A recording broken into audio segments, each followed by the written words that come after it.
নমস্কার, আমি তরুণ ঘোষ। হরমুজ প্রণালী নিয়ে ইরান সারা বিশ্বের সঙ্গে কূটনীতি করছে ওই একটি ছোট জায়গা নিয়ে। এখন হরমুজ প্রণালীটা এমন একটা জায়গা যেখান থেকে বিশ্বের 70-80% জাহাজ, পণ্য তেলবাহী জাহাজ চলাচল করে। এখন এই হরমুজ প্রণালীটা যে ইরানের হাতে, সেটা কিন্তু আমেরিকা বা ইসরায়েল এরা কেউ আন্দাজ করতে পারেনি, আর সারা পৃথিবীও খুব একটা বেশি এর ওপরে গুরুত্ব দেয়নি। সেটাকেই এখন ক্যাশ করে ইরান চাইছে একটা তৃতীয় অর্থনৈতিক বিশ্বযুদ্ধ লাগিয়ে দিতে। না এপার থেকে ওপার যাবে, ওপার থেকে এপার আসবে, তাদের অনুমতি ছাড়া কিছু হবে না, মিসাইল লাগিয়ে বসে আছে। এখন এই অবস্থায় ভারত খুব মুশকিলের মধ্যে পড়েছে। ভারত কূটনৈতিক দৌত্যে ভারত কিন্তু সবসময় এগিয়ে থাকে, কিন্তু এই যে যুদ্ধটায় যে হরমুজ প্রণালী নিয়ে ভারত কিন্তু ঘোর ডামাডোলের মধ্যে রয়েছে। আজকে আমাদের কাগজে যেটা বেরিয়েছে সেটা কিন্তু খুব একটা সন্তোষজনক একটা ব্যাপার নয়। যতই বলা হোক যে একটা যাওয়া আসা করছে, অমুক করছে তমুক করছে, ভারতের সঙ্গে একটা সেটেলমেন্ট হয়ে গেছে, অমুক দেশের সঙ্গে সেটেলমেন্ট, না নাম বলছি না, তমুক দেশের সঙ্গে সেটেলমেন্ট হয়ে গেছে, রাষ্ট্রদূতের সঙ্গে কথা বলা হয়ে গেছে, তাহলে পরে আমরা করতে পারবো। রাষ্ট্রদূতের সঙ্গে আমাদের দেশেরও কথা হয়েছে, কিন্তু আমাদের দেশ কি বলছে একটু শুনুন। লারজানি শুনবেন কি? হরমুজে দিল্লিকে ছাড়ের ইঙ্গিত ইরানের দূতের।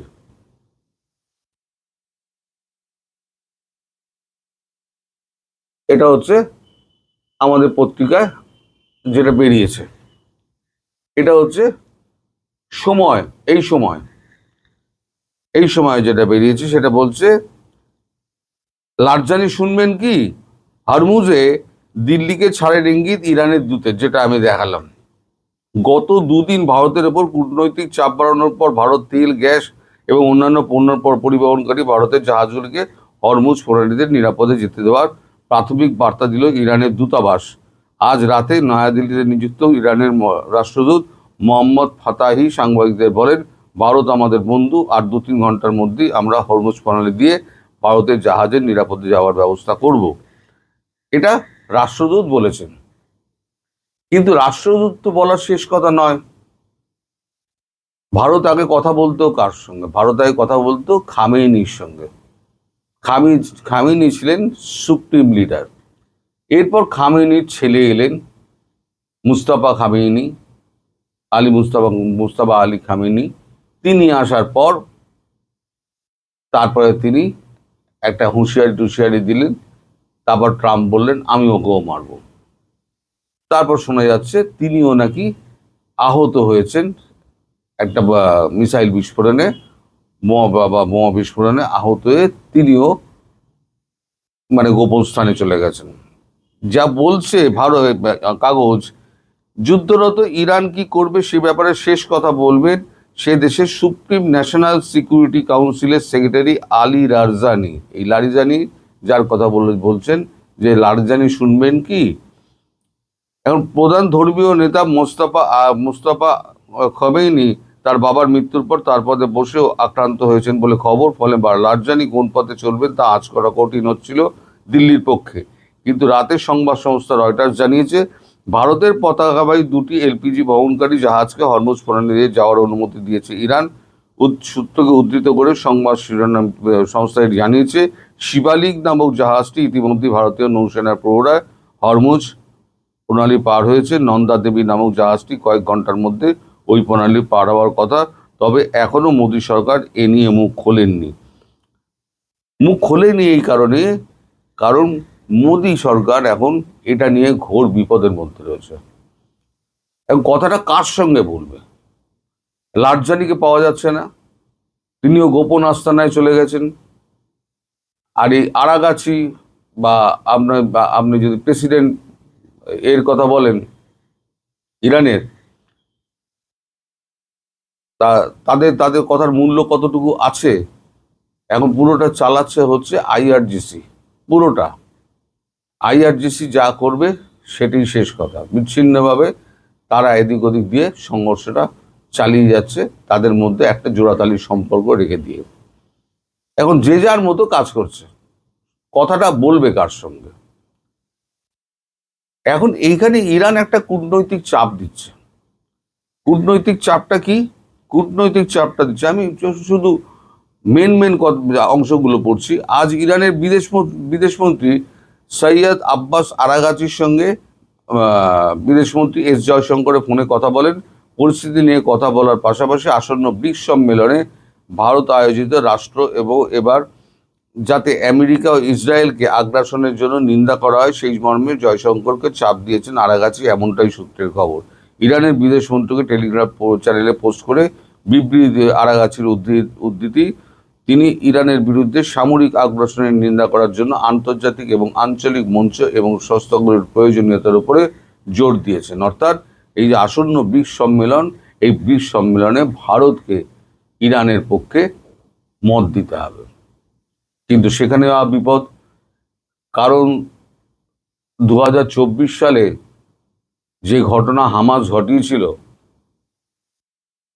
আবাবিল পাখি হয়ে উড়ে এসে যে ঘটনা ঘটিয়েছিল, নৃশংস ঘটনা ঘটিয়েছিল, গুলি করে মেরে তারপরে মারধর বেঁধে একেবারে মানে নির্যাতন করতে করতে তাদেরকে নিয়ে যাওয়া মেয়েদের, তারপর ওখানে নিয়ে গিয়ে গাজায় নিয়ে গিয়ে তাদের প্রকাশ্যে উলঙ্গ করে তাদেরকে গাড়িতে ঘোরানো, তাদের মৃতদেহ, মানে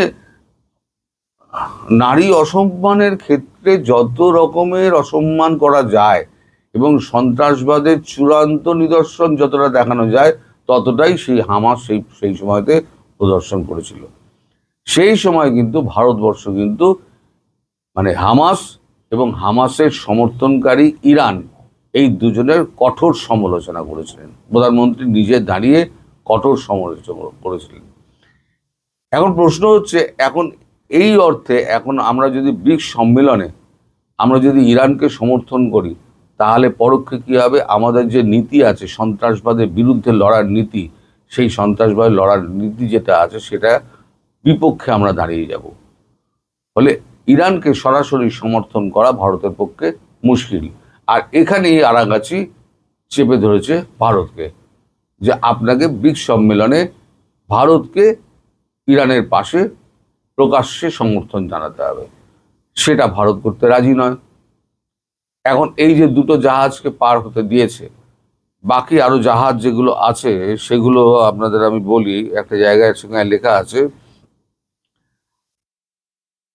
হরমুজ থেকে তেল ও গ্যাস এবং অন্য পণ্য পরিবহনকারী 28টি ভারতীয় পতাকাবাহী জাহাজ আটকে রয়েছে ওই প্রণালীর কাছে। তার মধ্যে প্রণালী পার হতে পেরেছে 24টি, ওপারে রয়েছে 24টি, এপারে রয়েছে 4টি। বিশ্বব্যাপী সমুদ্র পরিবহনের কর্মী প্রায় 12% ভারতীয় নাগরিক, তাদের নিরাপত্তার কথাও সরকারকে অগ্রাধিকার হিসেবে দেখতে হচ্ছে। এখন যে এই যে দুটোকে ছেড়ে দিয়ে একটা মেসেজ দিতে চাইলো ইরান, যে আমরা কিন্তু ভারতকে আমরা ছাড় দিতে রাজি আছি, কিন্তু ভারতকে কথা দিতে হবে যে ব্রিক্স সম্মেলনে ভারত ইরানের পাশে দাঁড়াবে। এখন সেটা ভারতের পক্ষে সম্ভব নয়, ভারতের যে নীতি আছে সেই নীতির সঙ্গে খাপ খাবে না। সেক্ষেত্রে ইরান এখন ঘাড়ে চেপে বসেছে। বলছি এই কারণেই বলছি যে এই কূটনীতিতে ভারত এমন প্যাচে কিন্তু কোনোদিন পড়েনি। এদিকে আমাদের ট্রাম্প, তিনি তো বড় বড় ভাষণ দিয়ে যাচ্ছেন, আমি জয় করে ফেলেছি, অমুক করে ফেলেছি, তমুক করে ফেলেছি, কিচ্ছু করতে পারেননি উনি ওনার যে অভিষ্ট লক্ষ্য, সেই লক্ষ্যতে উনি পৌঁছাতেই পারেননি। জয় তো দূরের কথা, যখন আমি আমার লক্ষ্যে পৌঁছাতে পারবো, আমি 100 মিটার দৌড়ে নেমেছি, আমি যে জয়ের ফিতেটুকু, আমি যে লাইনটুকু পার হতে না পারি, তাহলে পরে আমার জয়টা কি করে হলো? উনি তো কিছুই করতে পারেননি। ইরানকে মেরে দুমড়ে শেষ করে দিয়েও কিন্তু ইরানকে মানে শক্তিহীন করতে পারেননি। ইরান আজও কিন্তু লুকিয়ে লুকিয়ে যেখান থেকে পারো সেখানে ড্রোন এবং মিসাইল অ্যাটাক চালিয়ে যাচ্ছে। গতকালকে আমি বলেছিলাম যে আপনার দুটো দুটো একটা তেল তেল ভরার জাহাজ, মানে ফ্লাইট যেটাকে বলে রিফুয়েলিং ফ্লাইট, সেটা কাতারে ধ্বংস করেছে। গতকালকে বলেছিলাম, আজ কাগজে বেরিয়েছে সেটা সত্যিই ধ্বংস হয়েছে, যেটা শোনা কথা ছিল সেটা সত্যিই ধ্বংস হয়েছে। এখন আরো কি কি বাকি আছে, এখন সেটা সামনের দিকে আমাকে তাকিয়ে দেখতে হবে। তবে একটা এই যে অর্থনৈতিক বিশ্বযুদ্ধ লাগানোর একটা চেষ্টা কিন্তু ইরান করে যাচ্ছে। তেল বন্ধ মানে পৃথিবীর চাকা ঘোরা বন্ধ, আর ইরান সেটাই চাইছে যে এই জায়গাটায় ঘিরে আমি সারা বিশ্বকে কন্ট্রোল করব। আজকে আমার সঙ্গে সারা বিশ্বকে যদি আমার পাশে না দাঁড়ায়, তাহলে পরে এই জায়গায় সমুদ্রটা আমি পথ খুলব না। যত মিসাইল সমস্ত ওখানে খাটিয়ে রেখে দিয়েছে। এই অবস্থায় ভারতবর্ষ খুব একটা সঙ্গীন জায়গায় দাঁড়িয়ে আছে। এখন দেখা যাক ভারতবর্ষের কূটনীতি আর রাজনীতি একে কি করে সমাধান করে। আমরা সেই আশায় থাকবো। সবাই ভালো থাকবেন, সুস্থ থাকবেন এবং সাবধানে থাকবেন। নমস্কার।